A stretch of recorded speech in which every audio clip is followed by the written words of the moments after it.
Reciban todos un cordial saludo, bienvenidos. Mi nombre es Rubén Darío Cárdenas Espinos, instructor del Centro Metalmecánico SENA Distrito Capital. Hoy tengo el honor de compartir con ustedes esta tercera sesión en línea del curso Diseño de Productos Electrónicos con Microcontroladores.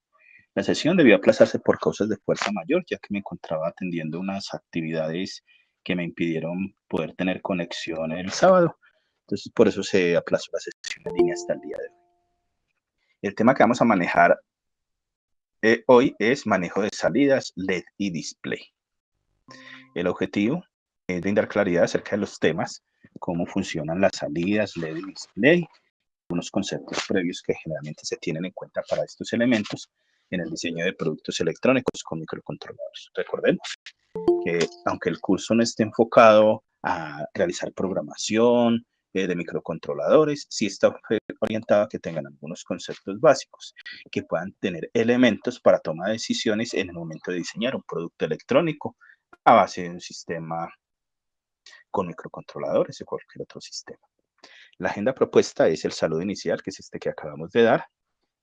Vamos a hablar entonces, el tema de esta unidad 3, el manejo de salidas LED y display, socializar las actividades calificables propuestas para la unidad 3, sesión de preguntas y conclusiones. Entonces, para arrancar, resulta que esos LED y display funcionan a través de unos elementos que se llaman los semiconductores. En el mundo de la parte eléctrica y electrónica existen tres grandes elementos: conductores, semiconductores e aislantes, que si recordamos desde la teoría atómica, que nos dice que generalmente tenemos un núcleo donde están los protones de carga positiva y unos niveles de energía que hacen la analogía como el sistema solar. En esos niveles de energía se ubican los electrones. En el último nivel de energía, si hay muchos electrones, podríamos decir que el elemento sería un aislante. Porque si tiene pocos electrones, si tiene muchos electrones es un conductor. Si tiene nada de electrones sería un aislante. Y si tiene un número que pueda controlar, entonces generalmente 4 electrones es semiconductor, porque puedo controlar esa conducción.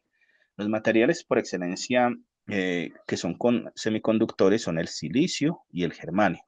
Los conductores son el oro, el cobre, el aluminio. Y los aislantes generalmente son elementos compuestos, como el papel, el plástico, el vidrio. Partiendo de ese elemento, encontramos que el primer elemento semiconductor por excelencia se llama diodo. Aquí estamos viendo en la imagen una imagen donde me representa el símbolo del diodo, que lo vemos de color negro, como una especie de triangulito con una barrera en la punta de ese triángulo. Si vemos esa parte donde es la base de ese triángulo se llama ánodo, y donde tenemos la barrera al otro extremo es el cátodo. Físicamente aquí tenemos la imagen de un diodo semiconductor. Generalmente se utiliza para aplicaciones de rectificación. ¿Qué es rectificación? Que es cuando generalmente pasamos la señal alterna a señal continua.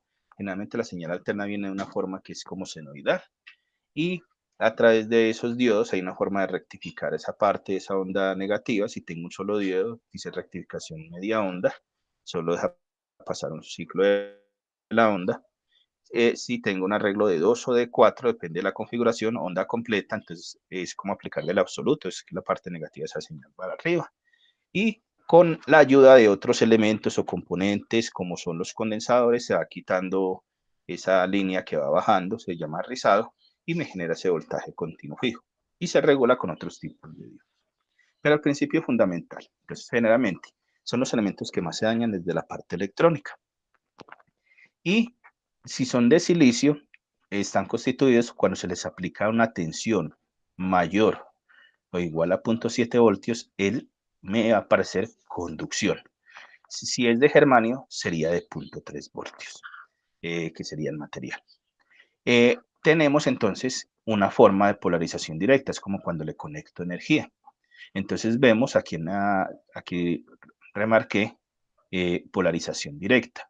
Es decir, cuando le conecto la parte positiva de la energía en el ánodo y la parte negativa en el cátodo, y circula una tensión mayor de 0.7 si es diodo de silicio o 0.3 si es diodo de germanio, se conduce como un cortocircuito, entonces me permite conducir la señal. Y polarización inversa si yo lo conectaría la energía al revés. Entonces se comporta como un circuito abierto, es decir, no me deja pasar nada. Ese es como el principio básico generalmente con el que funciona. Entonces, ese es el principio del diodo. Se me comporta como una especie de conmutador. Entonces, esas terminales permiten esa conexión eléctrica. En la parte de abajo vemos un ejemplo de un diodo, ya sería un diodo Zener, que lo vemos como un color anaranjadito, pero no es que todos los anaranjaditos sean Zener, todos tienen una hoja de datos. Esta hoja de datos tiene una referencia. Entonces hay diodos que son así de esta misma apariencia, pero son diodos normalitos, se comportan como el que les dije normalito. Pero hay diodos que se llaman diodos Zener, que cuando se conectan y funcionan es al revés, se conectan en polarización inversa, o sea, como se conectan en polarización inversa, el positivo lo conecto en el cátodo y en el negativo en el ánodo, se me comporta como una fuente regulada de energía, eso es lo que tienen al interior los reguladores. Entonces tienen unos niveles de tensión, pero ese nivel de tensión debe ser aproximadamente mayor, siquiera 1 voltio por encima. Entonces si es un diodo de 5 voltios y le conecto 12 voltios a la entrada y se conecta de esta manera, ¿el qué va a hacer? Me va a permitir que solo salgan esos 5 voltios. Lo otro, ¿dónde se va? Generalmente se le conecta una resistencia en serie para que se vaya el resto de energía por ahí, pero todo lo que se conecte en paralelo a ese diodo va a garantizar esos 5 voltios. Hay de 3 voltios, 9 voltios, 7 voltios. Muchas veces para poderlos identificar físicamente, pues si yo puedo dar la referencia, para eso no se hace muy bien legible, entonces uno que hace un montaje. Hay otros diodos de estos, como yo les decía, que son normalitos, pero se conocen como de switcheo rápido. ¿Qué es switcheo rápido? La conmutación es más rápida que los de silicio, entonces hay aplicaciones donde ese tiempo es crucial. Entonces uno hace un montaje básico y mide con el multímetro y verifica, identifica, ya sabes, este es de silicio, este es de diodo, si funciona así con polarización inversa y le conecto una fuente de 9 voltios y supongamos me está saliendo 5 voltios, es un diodo 5 voltios, pero no sé cuánto es, entonces mi recomendación, conectar una fuente de 30 voltios más o menos y le mides, porque puede ser de 9 voltios, pero si la fuente es de 9 igual, pues no va a haber resultado, va a haber igual. Y por el otro lado, pues es como un diodo normalito. Si al contrario, ahí me daría 0, ¿qué quiere decir? Es un diodo de switcheo rápido, no es un diodo Zener. Y verifico pues la conexión. Con el multímetro no lo puede identificar en el caso de los rectificadores. Y si ya sé que es de switcheo rápido, el positivo del multímetro lo conecto en el ánodo y el negativo en el cátodo. Entonces por ese lado me va a marcar una diferencia. Me va a cambiar el valor. Y el contrario, me aparece 1, no me marca. Entonces está bueno. Si al contrario, si por los dos no me marca nada, o por los dos me marca ese como corto, como un valor ahí fijo, quiere decir que está malo. Entonces, por un lado conduce, para el otro no. Lo que pasa es que el multímetro está aplicando esa tensión y lo está mostrando ahí. Ese es el principio general que tienen los diodos. Un tipo de diodo especial es el diodo LED. El diodo LED, su comportamiento es igual, pero en el símbolo vemos que vemos dos rayitas que salen. Esas rayitas significan que sale luz. Entonces es un diodo emisor de luz, trabaja así como un diodo normal, pero al aplicarse tensión dais una relación de luminosidad. Entonces ellos tienen un voltaje de operación de 1,8 a 3,8 voltios, pero algunos pueden tener mayores valores. Generalmente si uno no conoce el valor de la corriente o características técnicas de este, entonces lo normal es uno le conecta una resistencia en serie entre 100 ohmios, máximo 1000 ohmios, para evitar que se queme. Si uno no le pone resistencia y se deja prolongadamente, se va a quemar el diodo. Él tiene unos valores típicos de corriente, de 10 a 20 miliamperios en diodos de color rojo, de 20 a 40 miliamperios para otros LED. Eso es generalmente lo que nos dicen las hojas de datos de los fabricantes. Entonces, algunos me producen varios colores. Hay otro tipo de diodos muy parecidos a estos, que son los diodos infrarrojos, que son los que encontramos, por ejemplo, para los ascensores que se encuentra que llegue de un piso a otro, o en las alarmas, generalmente que se ubican para control de alarmas, que ustedes ven que hay un pilotico que prende y paga, ese es un diodo LED. Pero a veces tiene el emisor y el receptor que están sincronizados y se ve que hay una barrera que interrumpe ese haz de ese retorno, ahí es donde manda la señal. Y entonces, ¿qué hace? Es que en el emisor infrarrojo el símbolo sería de 3 rayitas hacia afuera y el receptor sería 3 rayitas como para adentro, que quiere decir que recibe. Es como el control remoto de los televisores. El que tiene el control remoto de los televisores es un emisor y dentro del televisor ahí es un receptor. Y porque a ustedes ven si van a llevar y dicen que los van a probar y uno dice si es infrarrojo porque prenden un radio cuando compro y me van a pagar control remoto, porque él tiene dentro un cristal generalmente de 500 kilohertz. Entonces lo que hacen, sintonizan el radio en AM para verificar que como es luz infrarroja, también emite, puede ser percibida por los radios en AM, en esa franja de frecuencias, y entonces se dan cuenta como que pita cada vez que mueve el control remoto, para probar que está bueno, pero pues la mejor técnica es con un multímetro, pruebo por un lado conduce, por el otro no conduce, igualmente, sino que no me marca luz como el otro, si quiero ver la luz, ahorita con las cámaras de los smartphones que son de última resolución, le enfoco encima y va a ver que cuando lo pruebo para un lado, me marca como cierto ángulo de luz, ese es emisor. Muchas veces hay unos que son muy parecidos el emisor y el receptor. ¿Y el receptor cómo lo pruebo? Entonces el receptor con luz infrarroja. Entonces una prueba de fuego que yo hago es conecto lo mismo, el ánodo y el cátodo, y los pongo a la luz del sol y le tapo la luz del sol, a veces con la boca o le pongo un trapito o algo. Y entonces si no me pasa nada, volteo las puntas a ver y, y si lo destapo y me va cambiando con la luz del sol, de acuerdo a la luz del sol, ese es un receptor. Entonces ya miro, donde tengo la punta negra hacia el cátodo y donde tengo la punta roja hacia el ánodo. Son elementos pues que hay generalmente con todos estos equipos. Vemos que ya también la tecnología, entonces en iluminación para vehículos, para los hogares, los televisores, entonces dicen, vienen tecnología LED. Entonces, ¿qué tienen? Funcionan con el mismo principio. ¿Qué ventajas tienen?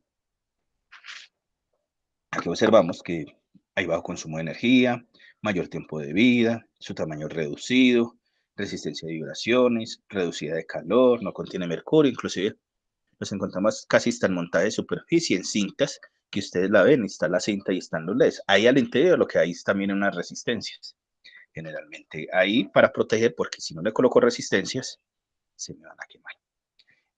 ¿Qué desventaja? La frecuencia de la luz muy azul puede ser dañino para la vista, provocan contaminación lumínica, pues si son exagerados, relativamente caros y requieren una corriente eléctrica más precisa. Entonces son como elementos que tiene ahí.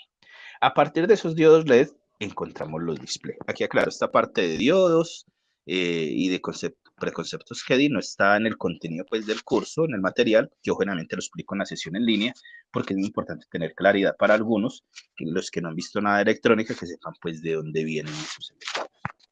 Los display, entonces esos los encontramos generalmente compuestos por una serie de dígitos numéricos o alfanuméricos o símbolos especiales. Los encontramos de ánodo común y cátodo común y al interior tienen ese un diodo LED, ese emisor de luz. Entonces, ¿qué es lo que tiene él ahí? Tiene varios segmenticos y entonces él lo que hace, hay uno que es común, generalmente tiene una serie de patillas y donde están estas patillas, por ejemplo, aquí hoy en la siguiente, aquí lo vemos físicamente, en esta parte, voy a ampliar aquí un poquito. Listo, aquí lo vemos físicamente, sería físicamente. Generalmente estos que son sencillos, aquí en esta parte de la mitad, nosotros encontramos los comunes, a veces en uno de estos, en el del centro, aquí arriba y aquí abajo. Entonces uno como lo prueba físicamente, el multímetro, le pone por ejemplo la punta roja, la pongo acá, rojo para ánodo, y si con las otras la voy ubicando, me van prendiendo segmenticos, el de arriba, el de abajo, el de los lados, si me prenden, es de ánodo común, porque el rojo es el común. Si, si no me prende nada, entonces cambio y pongo el negro en la mitad, en ese común, y me prende con nosotros. Es de cátodo común. Esa es como la pequeña como diferencia generalmente que uno encuentra ahí. Ahí. Entonces en esto tiene unos segmentos, generalmente. Para el material, aquí aclaro. Aquí en el material y la evaluación del material está por este. Generalmente uno tiene la hoja de datos donde me dice cómo van a hacer. Pero, por ejemplo, aquí arriba, la parte de arriba será el segmento A, que van a aprender estos tres de arriba. El segmento B, este de aquí abajo, el segmento C, el segmento del de abajo, segmento E, segmento F, y aquí en la mitad segmento H. Hay otros textos que le dicen segmento G. Por eso aclaro, para el caso de este curso usaremos el segmento H en lugar de denominarlo segmento G. De pronto ahí alguien como lo tenga numeración para que lo tengamos en cuenta. En otros textos lo pueden encontrar como segmento G, como estamos viendo aquí abajo. En lugar de H dice segmento G. La estructura generalmente el de ánodo común, entonces como les decía, el positivo es el común. Ese es el más común de utilizar. ¿Y por qué? Porque se conecta nada más la resistencia de ese donde va ese común a voltaje y entonces me gasta menos componentes en resistencias. Y los otros van directamente a la visualización que yo quiero tener. Mientras que el de cátodo común, ese negativo se conecta al negativo de la fuente, que generalmente le decimos la tierra, y a cada segmento hay que conectar una resistencia para que no se queme. ¿Qué pasa si conecto al contrario, le conecto al negativo a la resistencia? Se me va a dañar esto. Entonces, pues, ya en la práctica. Entonces, es muy importante que tengan en cuenta.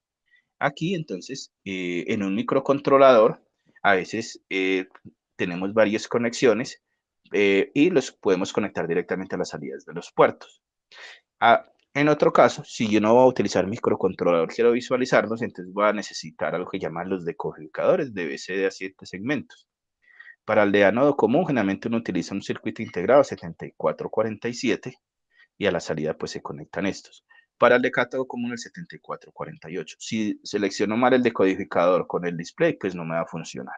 Entonces es como elementos claros. Mientras que con el microcontrolador yo puedo conectarlo inclusive sin tener el decodificador de BCD a 7 segmentos para poderlo visualizar directamente. ¿Pero qué tendría que hacer? Tendría que tener una codificación y eso es lo que tiene al interior generalmente donde yo configuro para que visualizar las salidas como sea.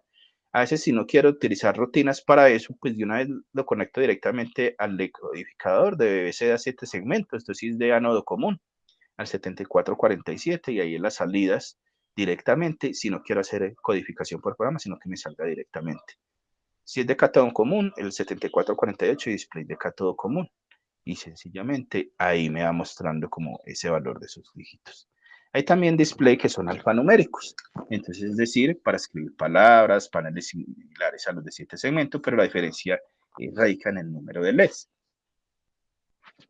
Al interior tienen mayor número de LEDs y en él podemos escribir frases completas, normales. Hay de 14, 16 segmentos o 16 segmentos. En esos segmentos quiere decir los números de LEDs que tenemos, pero los hay también de mallas de muchos LEDs, llamadas matrices de LEDs, que podemos tener y se configuran, y eso es lo que a veces llamaban los publics, donde podemos tener.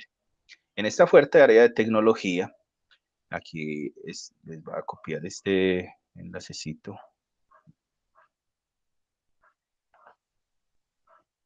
Este necesito que hay acá, área de tecnología electrónica, pues amplía un poquito pues más de información al respecto. Entonces, aquí, pero este es no el momento pues para que tengan en cuenta. ¿Qué actividades tenemos?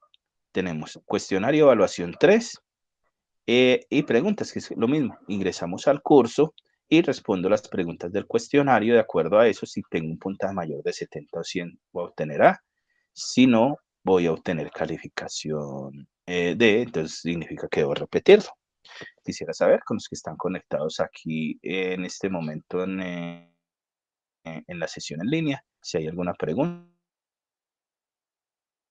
a ver si hay algo escrito en el chat, o si no, pueden levantar la mano.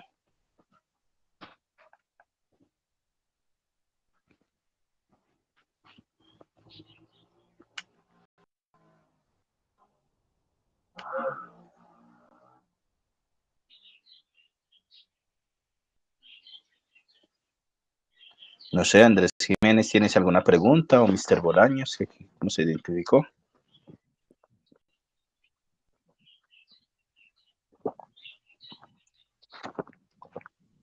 Sí, puede hablar bien, puede Bolaños.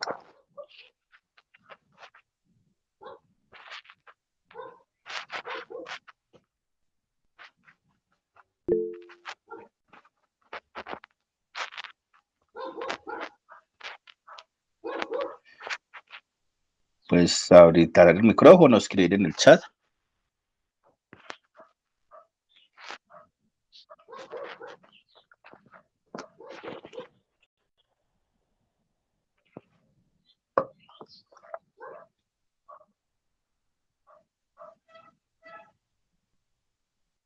No te escucho.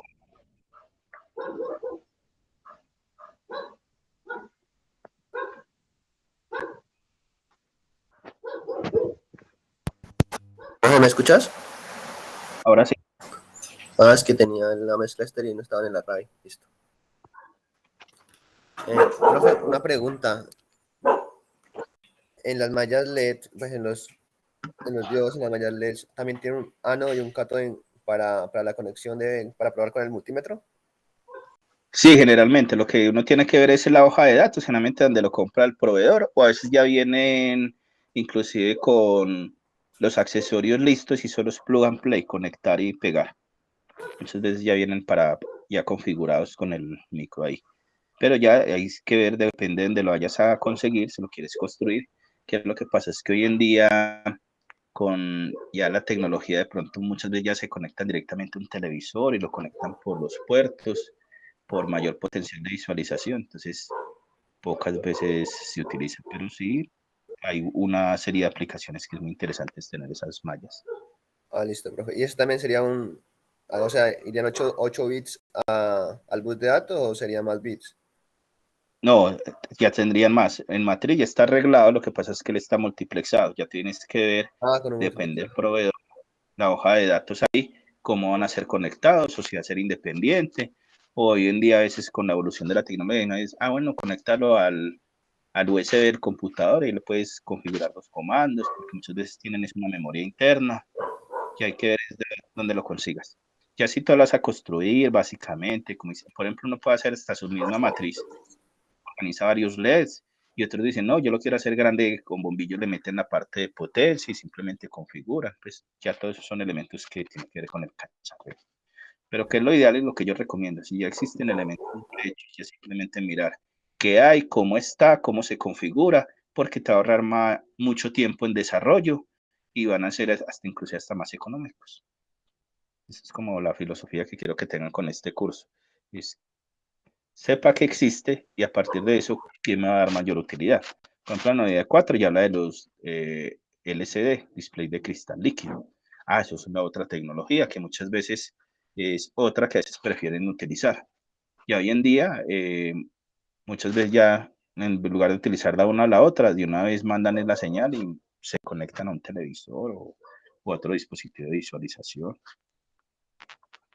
Ah, listo, profe. O sea, estos ya son por programación, ¿verdad? Estos ya no manejan timer, como creo que es el LCE. Es por los... Exacto, no. Esto es directo, como tal. Las salidas, lo que pasa es que generalmente se arregla a veces con tecladitos o hay otros dispositivos generales que se conectan, pero entonces depende del nivel de desarrollo que tú quieres o que encuentres disponible en el mercado. Lo que pasa es que hoy en día, como visto que se ha desarrollado, y por ejemplo, la tecnología de los Arduinos, que generalmente tienen ya la tarjeta de desarrollo y Connect y Plug and Play, entonces te ahorra mucho tiempo en conexión de hardware y la configuración básica la haces a partir de una rutina previa que puedas tener. Ah, listo, pues muchas gracias. Otra pregunta, pero ya es más de la evaluación. O sea, si uno presenta las 4 evaluaciones, no hay necesidad de hacer los trabajos, ¿verdad? Exacto, y si tú estuviste allá, con ese tienes aprobado el curso. Ah, listo, profe, dale, muchas gracias. Ya, solo era eso. Ok, listo, Andrés, ¿tiene alguna pregunta? Profe, no, todo claro. Ok, entonces aquí a continuar. Tenemos dos actividades, una la evaluación y otra es un taller de consulta, que es como una actividad práctica, que es como una otra opción para el que no quiera complementar. ¿En qué consiste ese taller? Ustedes ven en la guía de aprendizaje y ahí dice, primera actividad, actividad de consulta. ¿Qué no quiero que hagan? Hay gente que coge, busca, encuentra buenas tareas, rincón del vago, copian y pegan, a veces bajan el documento sin verlo. Si yo lo detecto en el control de plagio, te digo, qué pena, hay plagio, no cumple. Trátenlo de hacerlo, si lo van a hacer, como lo entiendan, o si no, hagan la evaluación. Entonces, por ejemplo, es aquí, venga, consulte cómo puede aplicarse los microcontroladores en áreas de la industria automotriz, la medicina, la robótica, la aeronáutica, en otros. ¿Qué es una aplicación? Es eso que se sirve, cómo lo veo reflejado. Ah, bueno, yo lo veo en la industria automotriz, veis motocicletas, los carros como tal, a veces uno se da cuenta porque se encuentran de páginas españoles o mexicanas, y entonces dice el coche. O cuando dicen del computador, el ordenador. Y en colombiano hablamos así, por ejemplo, decimos es el vehículo o el auto. No decimos móvil, sino el celular. No decimos ordenador, sino el computador, PC. Entonces, la idea de este ejercicio práctico es que ustedes como traten de asimilar, vengan, en los vehículos. Entonces, ¿dónde lo encontramos? Por ejemplo, hay vehículos hoy en día que son controlados electrónicamente. Y entonces en ese control electrónico, generalmente, ¿qué es lo que se encarga? De monitorear los gases, de monitorear estas entradas y salidas, si tiene una bomba de inyección como tal y todos los elementos que pueden tener ahí, si son a diésel, o sea, entonces, ¿qué aplicación?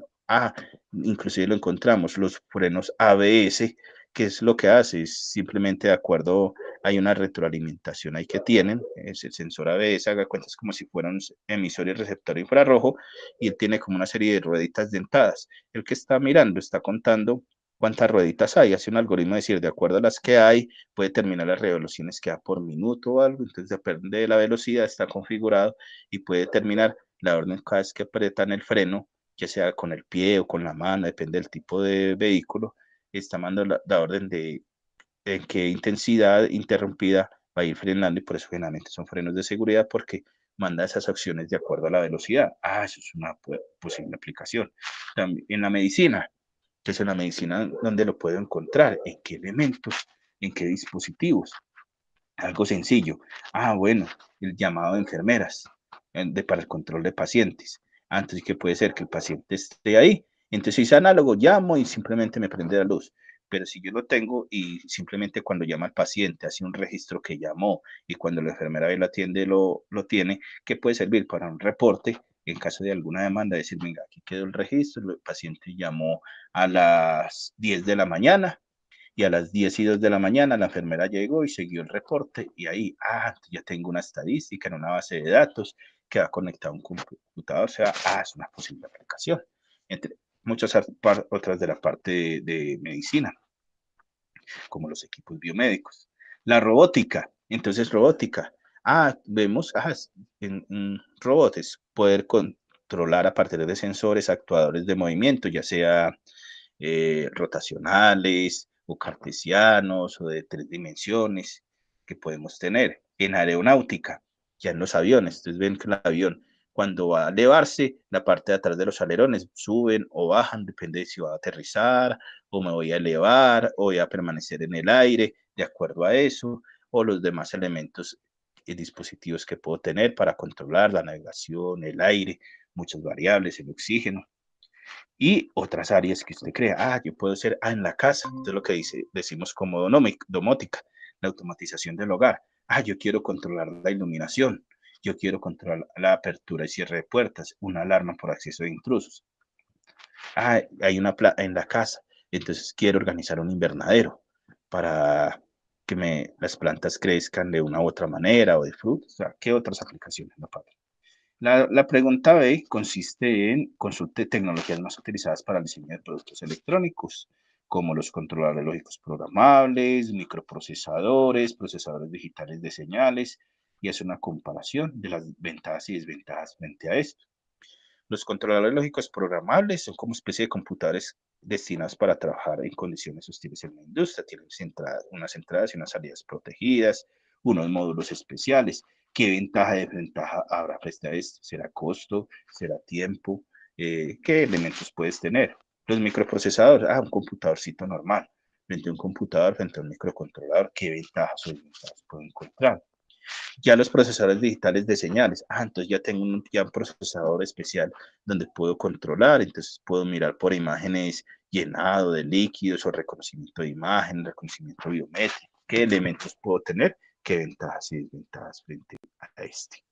El punto 3 de esa actividad es realiza una propuesta de un diseño de un producto electrónico que soluciona una necesidad en su casa, trabajo, zona. Y aquí es algo muy importante.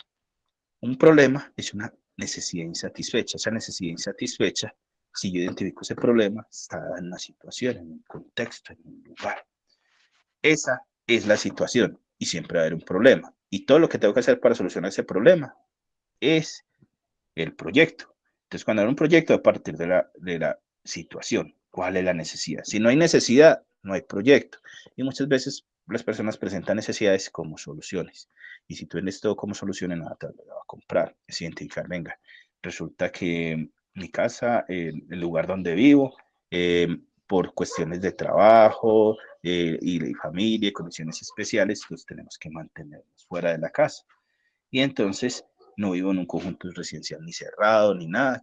Entonces se necesita tener un sistema que monitoree la seguridad, que no violen las ventanas, que no accedan a ciertos sitios, para poder determinar entonces, o ahuyentar a estas personas y proteger la integridad de mis bienes. Está hablando de una situación. ¿Qué es donde lo ubico? Yo vivo en Manizales, en el barrio Campo Amor, en tal parte. Ya estoy ubicando en un contexto, en un lugar. Entonces, a partir de ahí necesito entonces a través de un producto electrónico que pueda, entonces ya ahí empiezo a decir, a solucionar esa situación de tener de seguridad. Entonces yo digo, yo quiero un dispositivo que me identifique si me abren o me cierran las ventanas, si van a pasar a través de cierta barrera y que haga y que me encienda una alarma sonora para espantarlos, porque llega el ladrón y escucha un sonido raro, a mismo se va porque de pronto van a llegar a encontrarlo. Y que me mande un mensaje de texto al celular para avisar o a la policía de una vez. Entonces, ¿qué quiero específicamente? Entonces tú lo defines. Ya después vienen especificaciones, características generales del producto, funciones, materiales que estaría compuesto. Entonces aquí recordamos los temas de la primera sesión en línea, diseño funcional, diseño operativo, que necesitaría, entonces qué especificaciones, entonces yo qué necesitaría, sensores, puedo tener un sensor de movimiento que puede ser a través de diodos infrarrojos o con una resistencia LDR, que a veces la tienen ahí, entonces simplemente me está interrumpiendo la luz cuando pasa alguien y ya va. Pero ¿será que si ya es de noche el problema y ya hay totalmente ausencia de luz, me va a funcionar o no? O sea, ya es que necesito. Y actuador, una alarma sonora. Necesitaría un zumbador o cuál elemento de característica. Necesito enviar un mensaje de texto. Entonces necesitaría tener una comunicación con una tarjeta. A veces hay uno que se dicen los XB, que son unos módulos especiales que me permiten conectar por radiofrecuencia o algunos protocolos especiales para enviar. O sea, ¿qué necesito para tal? Entonces, para los sensores, los actuadores y cómo funcionaría cada uno. Entonces, ya teniendo en cuenta eso, primero, definir, qué características generales del producto, como lo dice, definir entonces qué sensores utilizaría, de qué características y para qué servirían, cuáles serían los actuadores y cuál controlador. Voy a utilizar un microcontrolador Arduino, con una tarjeta Arduino típica o un microcontrolador PIG, Atmel, Motorola, ¿cuál utilizaría? Y ya después viene, elabore un esquema o dibujo del producto electrónico diseñado, especificando estructura física, ubicación en el sitio. Entonces yo puedo hacer como una especie de bosquejo donde dibuje, venga, va a estar ubicada, esta sería mi casa, que ubicaría los sensores, los actuadores, una implementación y también de la estructura física. Y la otra podría ser inclusive hasta una especie de diagramita de, esta es una foto, aquí tendría el microcontrolador, aquí una foto del sensor, aquí un actuador, y esto estaría ubicado acá. Son las formas que tienen que ser. O la otra, la quiero hacer más técnico, lo monto, si yo los tengo, ya manejo algún simulador en Proteus o un bosquejo de tarjeta de PCB, o sea, ya es lo que podría ir.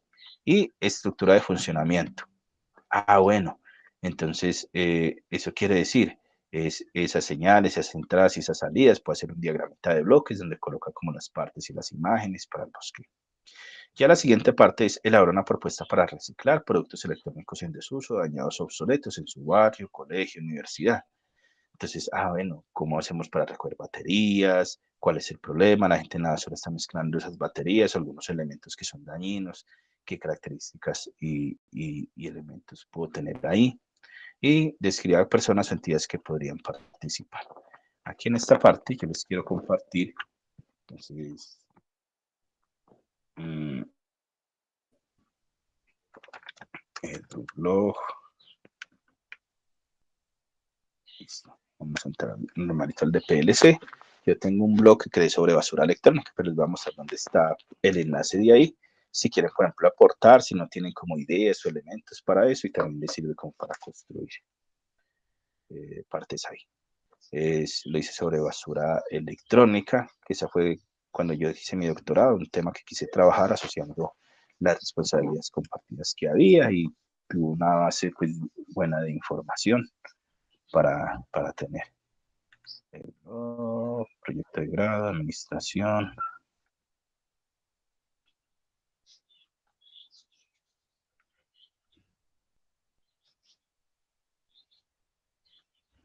O lo tendrán circuitos eléctricos.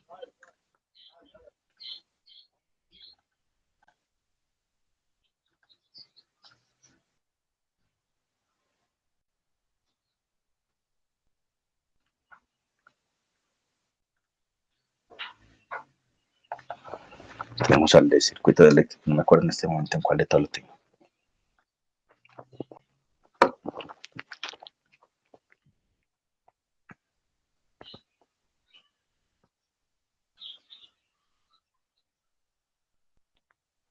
Aquí está cargando.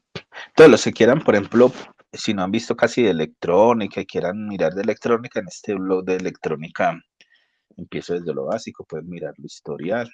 Hay circuitos de corriente directa, alterna, hay una parte sobre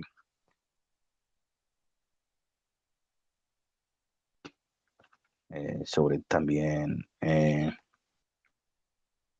aquí está el enlace, no sobre electrónica digital, sobre electrónica análoga, sobre el blog de micros, pues, con el que trabaja para ustedes, está el blog de microcontroladores de PLC, entonces son blogs donde yo he querido como colocar alguna información. Ahí. Vamos, aquí les va.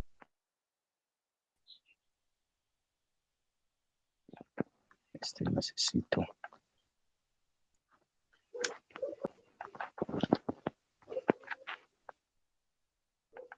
Y en el chat de WhatsApp.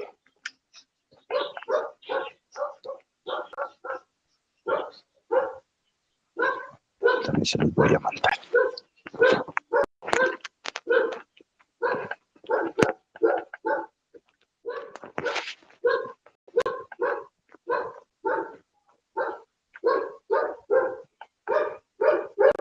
Es basura y guaste. Entonces, pues aquí encuentran.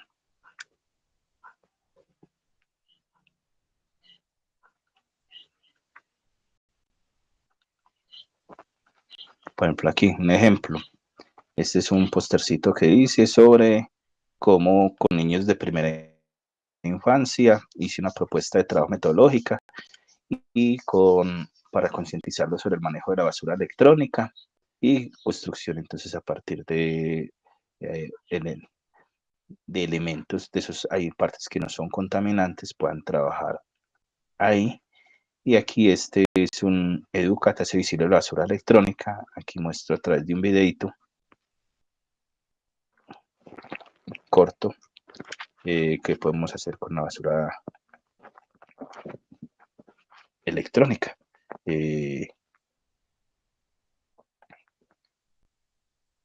un videito corto ahí.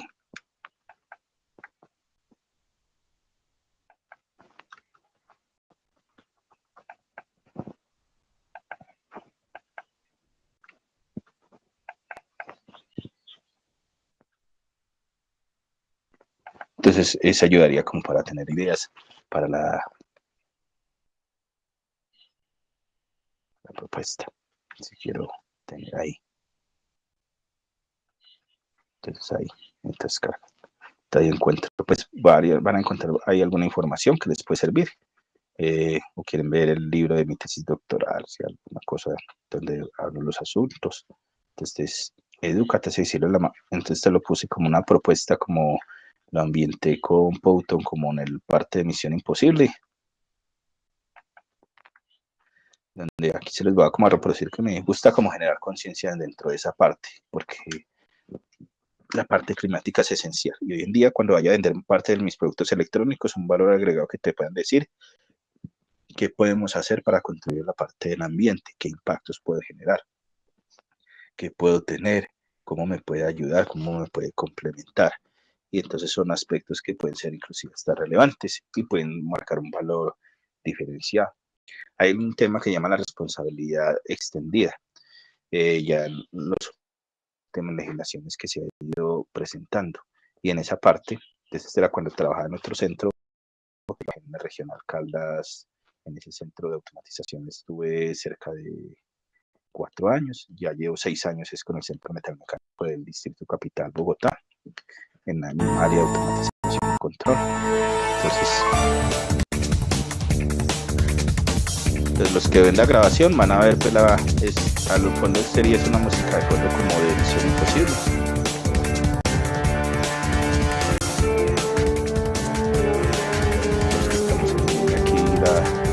La tenemos, entonces habla de las responsabilidades compartidas que en el manejo de la basura electrónica.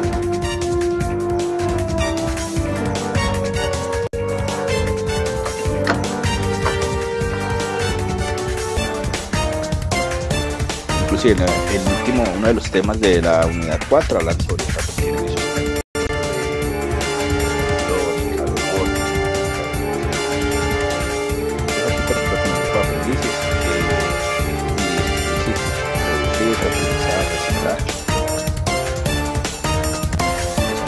Generalmente que tiene la parte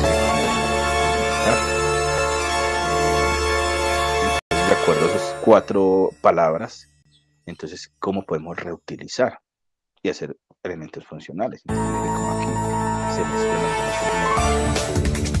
mezclan a través de leyes, vemos elementos que podemos reutilizar.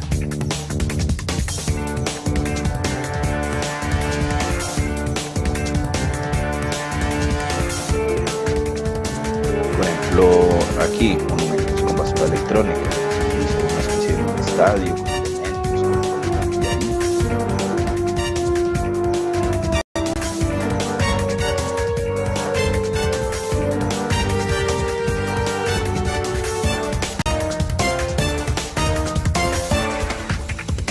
Aquí, entonces, para lucha de robots, con parte del monitor y como si fuera un escenario.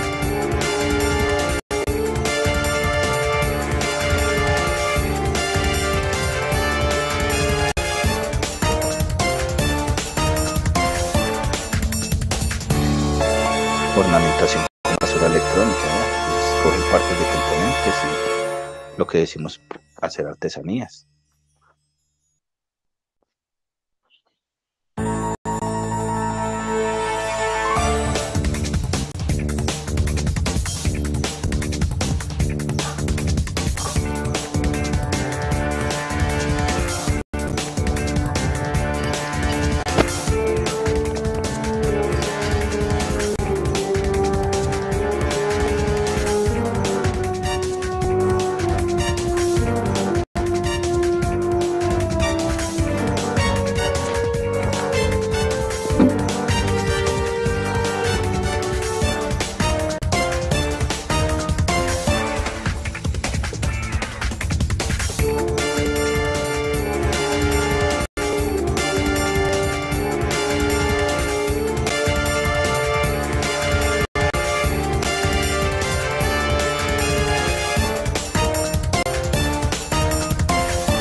Entonces este elemento es, por ejemplo, aquí quería como sensibilizar y mostrar también un poquito porque de lo que he tratado de hacer. Yo en esa época creé este blog y ahí generalmente eso es cuando arranco un curso de electrónica básica, les pongo a crear uno de mis artículos que tiene que ver con la invisibilidad de la basura electrónica y su impacto en el medio ambiente. Ustedes lo pueden buscar así en internet, donde está constituida una introducción de los tipos de energía que existen, renovable, no renovable, lo que son los productos línea blanca, línea hogar, cómo pueden impactar eso en el medio ambiente. Presento como 3 casos y ya trae bibliografía como para incentivar. Entonces les propongo, bueno, ¿usted qué? A partir de esa problemática, ¿cómo crees? ¿Qué crees que podrías hacer? Concientizar. Muchas veces si no nos dice que coges tu televisor, tu radio, lo metes, y hay elementos que se pueden reutilizar, hay elementos de ahí o componentes, y yo estoy dentro de la electrónica como tal, que puedo reutilizar, poner en funcionamiento. Por ejemplo, eh, eh, ven con esos celulares viejos, y que tienen buen sistema de comunicación, que podría ser, puedo hacer una red, que puedo complementar, todo depende de la imaginación. Entonces, describan una situación, qué participantes y con qué entidades puedo aliarme. Y ya lo que yo les mandé es la propuesta de plan de mejoramiento que para el caso de nosotros, eh, nosotros no tenemos esta fecha.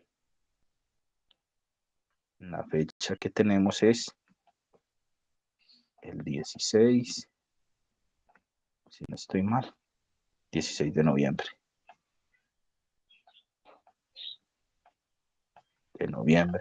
A las 7 a.m.